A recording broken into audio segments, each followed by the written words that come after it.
le Malbim, Ramban, Nachmanide, les plus grands rabbins de tous les temps ont donné des dates. Il y a une Gemara dans le traité Sanhedrin, page 97, qui dit que celui qui donne des dates pour le Mashiach, tu pars roucho, que son âme éclate.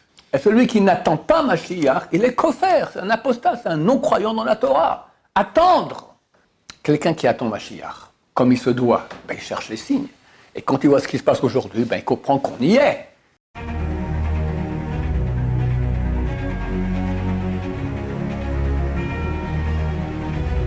Ce jour dédié pour l'élévation de l'âme de Moshe ben Jamila, Zechron Levracha. La question de Gamliel. Est-ce problématique de donner des dates du Mashiach? Est-ce que c'est problématique de donner déjà des dates quand Mashiach viendra? Bon, un sujet qui me concerne beaucoup, parce que très souvent je dis quand je pense qu'éventuellement Mashiach viendra, je précise bien éventuellement, je dis toujours que je ne suis pas prophète, ni fils de prophète, on peut se tromper. Mais pourquoi annoncer des dates, même éventuelles? Il faut savoir que c'est extrêmement juif et juste de le faire. Contrairement à beaucoup de gens qui n'aiment pas ça, j'ignore pourquoi, je vais expliquer pourquoi. D'abord, nous on prend exemple sur les grands de Torah de tous les temps. Déjà dans le Talmud, traité à Vodazara, je crois que c'est page 9, B, ils disent là-bas. Dès l'année Intel, qui est passée il y a peut-être 1500 ans, si on te propose maintenant d'acheter un champ qui vaut 1000 pour 1 centime, n'achète pas. Parce que Mashiach il arrive, ça ne sert plus à rien, tu auras tout gratuit.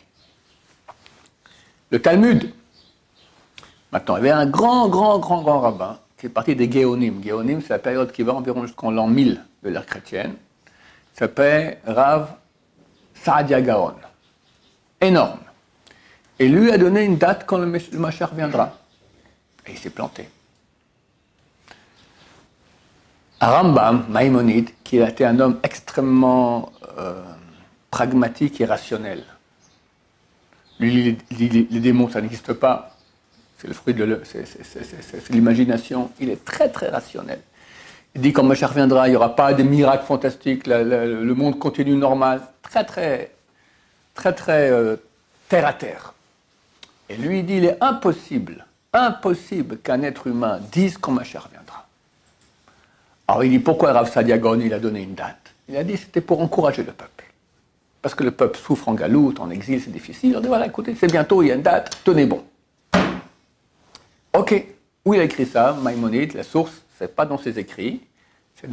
Il a écrit il y a 4 lettres que nous connaissons de Maïmonide. Une s'appelle Igeret Teiman, une lettre qu'il a écrite aux Yéménites. À l'époque, au Yémen, il y a un type qui s'est levé qui a dit qu'il était Mashiach. Maintenant, la communauté ne sait pas quoi faire avec lui. Parce que s'il va commencer à faire du bruit, le sultan, il ne sera pas content, il va faire un pogrom, il va tuer tout le monde. Maintenant, le tuer à lui, on ne peut pas, on ne va pas tuer quelqu'un parce qu'il dit qu'il est le Mashiach, d'accord? Ils ont écrit une lettre au Rambam, et il a écrit une lettre extraordinaire. Elle existe en français, phénoménale, c'est un vrai séminaire, c'est extraordinaire, très passionnant. En 2 mots, il leur a dit, vous le mettez en prison. Quand vous l'enfermez, comme ça il arrête de faire du bruit et terminé. Mais en passant, il parle de l'espérance du Mashiach, de la Galoute, de beaucoup de choses, de tout. Il parle des musulmans, des chrétiens, enfin, c'est une lettre qui a été écrite en arabe, et qui est très secrète. Bon, aujourd'hui, elle est connue, mais... Alors là-bas, il dit, donc c'est impossible que quelqu'un dise quand Mashiach viendra. Mais 2 pages après qu'il ait dit ça, il dit, mais moi, j'ai la date quand Mashiach viendra. Et je te la donne. Et sois bien heureux que tu la connaisses. Et il donne une date. Et il s'est planté. Pourquoi il a fait ça? Je pense qu'il a dit, écoute, on ne peut pas connaître la date, mais c'est vrai qu'il y a un besoin dans le peuple de les encourager. Alors, je donne aussi une date. Si tu es intelligent, tu as compris que je dis comme ça, ce que je dis, c'est comme ça. Bon, bien que la date, elle est bien, il donne des preuves, etc. Mais il s'est planté. Rachi. Quelqu'un de plus grand que Rachi. La source est dans Daniel, chapitre 8, verset 14. D'accord? Chapitre 8, verset 14. Là-bas, il dit, Rav Saadia Gaon a donné une date, il s'est planté. Eh bien, nous, on va donner des dates aussi. Et on va se planter. Et on redonnera d'autres dates. Donc, Rachi, il dit qu'il n'y a rien de mal à cela. On donne des dates, on va se planter, on donne d'autres dates, et c'est jusqu'à ce que ça arrive. Pourquoi? comme j'ai expliqué auparavant, comme le Rambam expliqué chez Rav Saadia, pour donner courage au peuple. Donc déjà, ce n'est pas quelque chose qui est condamnable, les plus grands de Torah. Et il y en a beaucoup qui ont fait ça. Abravanel, le Gaon de Vilna, le Malbim, Ramban, Nachmanide, les plus grands rabbins de tous les temps ont donné des dates. Et pas comme moi je dis en disant, non, moi je me trompe toujours, ça fait 30 ans que je me trompe, et je ne suis ni prophète ni fils de prophète, et sûrement je me trompe. Eux donnaient c'est la date, c'est bon, tac. Les gens croient, il y a une Gemara dans le traité Sanhedrin, page 97, qui dit que celui qui donne des dates pour le Mashiach, tu pars roucho, que son âme éclate, d'accord? Tu pars en cacahuète. Mais c'est faux, c'est un mensonge. Cette Gemara dit comme ça, elle dit, tout celui qui donne une date pour le Mashiach, et qui dit, si le Mashiach ne vient pas à cette date, il ne viendra plus, alors que lui éclate son âme, d'accord? C'est ça, dire que si cette date est fausse, si cette date ne vient pas, il ne viendra plus. Ça, c'est interdit. Mais donner des dates, tu vois, que tous les grands l'ont donné. Et nous, on ne se prend pas pour un grand. Donc on ne donne pas des dates qu'on dit que c'est certain. On pense, on espère. De quoi ça provient? Il faut savoir que parmi les 13 articles de foi de Maïmonide a écrit 13 articles de foi qui sont les bases de la foi juive. Parmi elles, il y a une qui dit d'attendre Mashiach. Les gens se trompent, ils croient que ça veut dire croire que Mashiach viendra. Il n'a pas dit ça, le Rambam. Le Raphaël Saïm a écrit un bouquin entier, très court, où il explique cela. C'est pas croire, c'est attendre. Et celui qui n'attend pas Mashiach, il est koffer, c'est un apostat, c'est un non-croyant dans la Torah. Attendre. Maintenant, attendre comment? Celui qui fait sa vie, et puis il attend comme ça, c'est pas ça. Alors, Besson Bachou l'a écrit dans son livre, c'est comment attendre? Comme une mère qui attend son fils, il est 4 heures d'après-midi. À 4 heures, il devait rentrer à la maison de l'école. Il n'est pas là. 4h15, 4h30, elle commence à regarder par la fenêtre, elle appelle son mari, elle appelle l'école, elle regarde un cage d'escalier, elle regarde par la fenêtre. Elle n'en peut plus. Il est où? Qu'est-ce qui se passe? Comme ça, il faut attendre Mashiach. Tu comprends que toi et moi, on n'est pas au niveau. Attendre comme ça. Et moi, je dis, quelqu'un qui ne cherche pas à chaque moment de voir quand Mashiach va arriver, il n'attend pas. C'est un mensonge. Il y en a qui disent, moi j'attends tous les jours qu'ils viennent. Je réponds, tu parles. Pour attendre tous les jours, il faut être d'un niveau très très... Moi je suis incapable d'attendre tous les jours. Là il va venir, sinon demain, vraiment y croire et attendre. C'est pas notre niveau. Si on dit dans 1 mois il vient, ou dans 6 mois, ça va. Ça c'est du genre, on peut encore faire avec. Celui qui attend que tous les jours, et on devrait normalement attendre que tous les jours ils viennent. Mais qui a une attente pareille? C'est très très rare. Moi je ne connais pas des gens pareils. Celui qui dit qu'il attend tous les jours, c'est un menteur. Il n'attend pas. En tout cas, il n'attend pas comme il faut. Pour attendre, alors c'est normal qu'on se mette des dates comme ça, qu'on espère qu'à ce moment ça va arriver. Et on regarde sans cesse dans l'actualité, qu'est-ce qui nous fait dire que ça va arriver? Et puis là, il faut être idiot. Il faut être un âne, je me permets de dire, pour ne pas voir que ça va arriver. On a des textes. J'ai souvent dit de regarder Yechezkel chapitre 36, tu lis ça dernièrement. Je ne sais pas si vous vous souvenez qu'on était chez le Yanouka. Il y a un type qui est rentré avec nous, avec une boucle d'oreille comme ça, un diamant ici comme ça. Il est venu me voir. Le pauvre, j'avais un élève ici, et un frère, et sa femme est décédée d'un cancer avec 5 enfants. Et cet enfant-là, quand la mère est décédée, il avait 7, 8 ans, quelque chose comme ça. Et quand je suis allé à la Shiva, pour les endeuiller, il m'a demandé, mais qui me dit que les corps ils vont ressusciter? Et puis devant nous, il y avait une table avec des choses à manger. Je prends une amande, tu vois, dis-moi, cette amande, elle est vivante ou elle est morte? Il me dit, elle est morte. Ouais. Bah, tu la plantes dans la terre, elle va pousser. Ah ouais, c'est vrai. Il a compris tout de suite.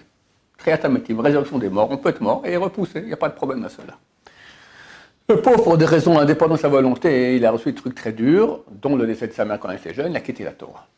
Il était là-bas avec nous pour rentrer chez Yanouka. Et il m'a dit, je veux une preuve. Je dis, Amen. Amen la Bible. J'ouvre Yechezkel 36. Là-bas, c'est écrit comme ça. Dieu dit, vous m'avez fâché, vous êtes mal comporté, je vous ai chassé de votre terre.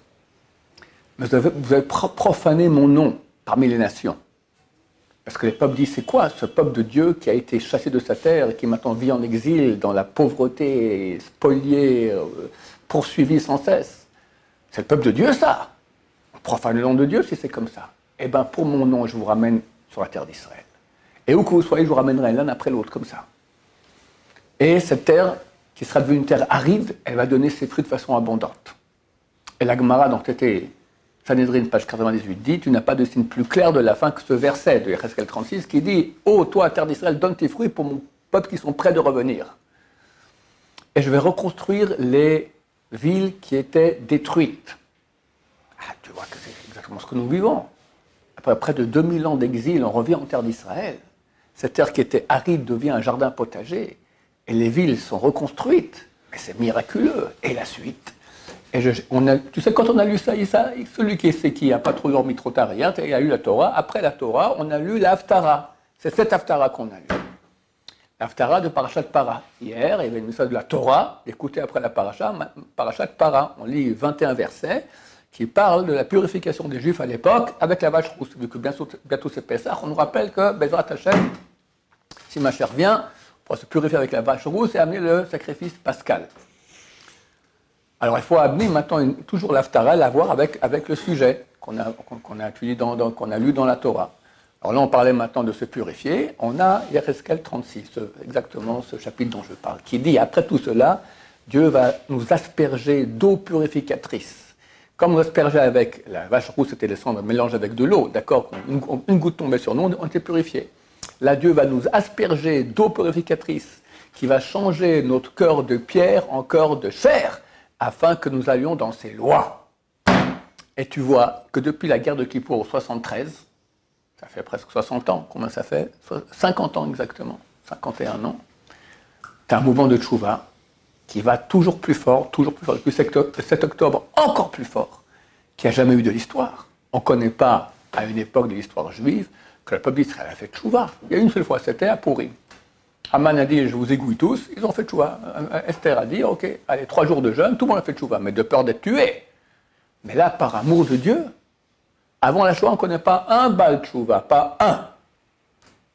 Et là, dernièrement, il y a un organisme non religieux en Israël qui a fait une étude sociologique, ils ont dit que 33% des Israéliens sont en train de faire tchouva. Ils ont fait ça, hein.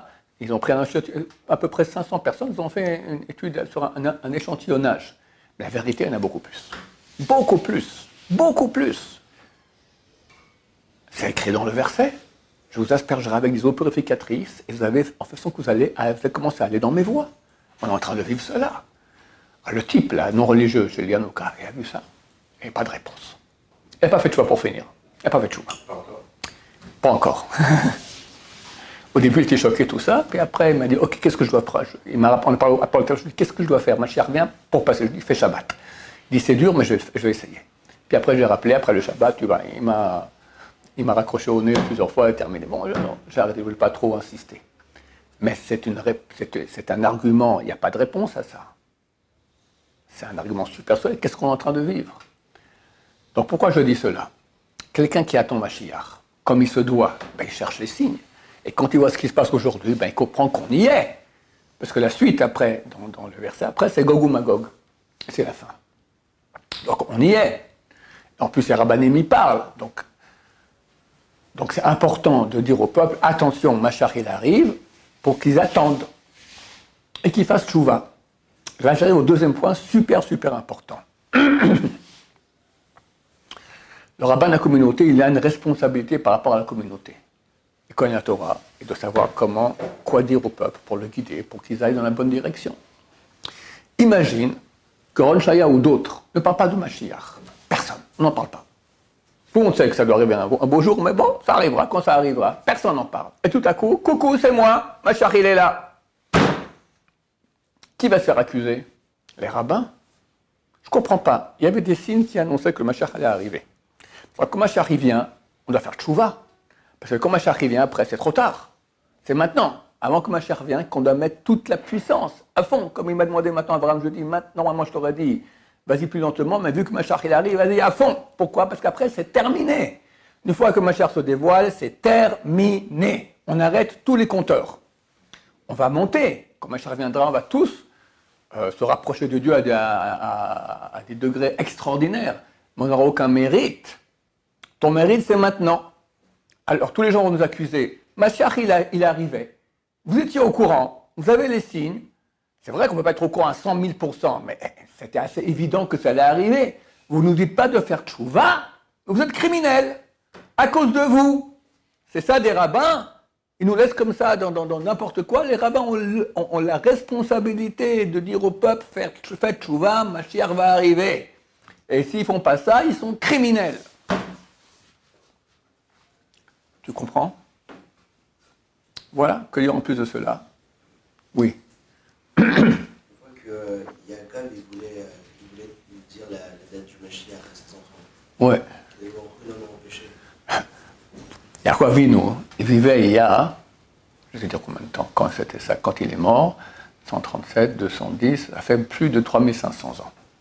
S'il disait la date du Mashiach, comme on croit que c'est en 5784, les enfants de Yaakov, bon, il y a encore 3500 ans à attendre, terminé, on arrête tout. On ne va pas attendre 3500 ans pour que Mashiach vienne. Ils auraient tous quitté la Torah. Donc bien sûr que Dieu a fait en sorte que Yaakov ne dévoile pas la date. Et les rabbins qui ont donné des dates dans toute l'histoire, ils ont des dates qui étaient proches de leur époque. Si un rabbin, si Rav Sadia Gaon avait dit c'est pour dans 1300 ans, ben, ok, ben, allez me chercher quand ça viendra. D'accord? Ce que nous disons, c'est que ces rabbins-là ont donné parce que, d'abord, ils pensaient que c'était vraiment juste. En plus, c'était relativement proche pour aider le peuple à avoir du courage. Mais aujourd'hui, c'est plus les raisons. Le peuple a du courage, c'est très bien. Aujourd'hui, on a tous les signes. Quelqu'un qui a un siècle disait Mashiach il arrive. Ok, peut-être oui, peut-être non. T'as aucun signe, t'as rien. Quand c'était la dégringolade totale. Il y a un siècle, c'était la dégringolade. Le peuple d'Israël quittait la Torah par masse, par millions de millions. Il y a entre autres amené la Shoah. D'accord? C'est clair. Mais aujourd'hui, le retour au terre d'Israël, la terre qui donne ses fruits, vous serez connus en verset qu'on dit tous les matins avant Rodou. C'est le dernier verset de Tsania, qui dit, à cette époque, je ramènerai la terre d'Israël et tous les peuples, et je ferai connaître votre célébrité, votre gloire parmi tous les peuples. Qui ne connaît pas le peuple d'Israël aujourd'hui? Un petit peuple de rien du tout. La majorité des prix Nobel, beaucoup de prix Nobel sont chez un chiffre énorme, d'accord? Les inventions, les nouvelles inventions, Waze, d'accord, tout ça, ça vient d'Israël, beaucoup de choses d'Israël. Et comment on se bat, tous les missiles anti-missiles, toutes les choses, des inventions qui viennent tous d'Israël. Donc on est connu, tout ça c'est écrit aussi. Donc on voit ça, on voit la terre qui donne ses fruits, on voit le retour physique des Juifs en terre d'Israël, les villes qui étaient détruites sont reconstruites. Et la tchouva, tu vois tout ça, il faut être idiot pour ne pas comprendre qu'on y arrive. Idiot. Donc on y arrive. Quand? On ne sait pas. Là, depuis 7 octobre, il y a une tchouva beaucoup plus grande. Vraiment, le peuple d'Israël est en train de faire tchouva de façon comme vrai. Unique. Et unis. Ils sont unis. Bien qu'au niveau de l'État, ils sont en train de se bagarrer sans cesse, mais le peuple, il est uni. Et tous les rabbins s'accordent à dire que c'est très très bientôt. Maintenant, est-ce qu'ils auront raison? On espère. S'ils se trompent, c'est pas maintenant, c'est la période de Nissan qui va arriver, c'est pas pour beaucoup plus longtemps que cette période-là. C'est bon, je t'ai répondu? Ça tient la route? Baruch Adonai, l'olam, amen va amen.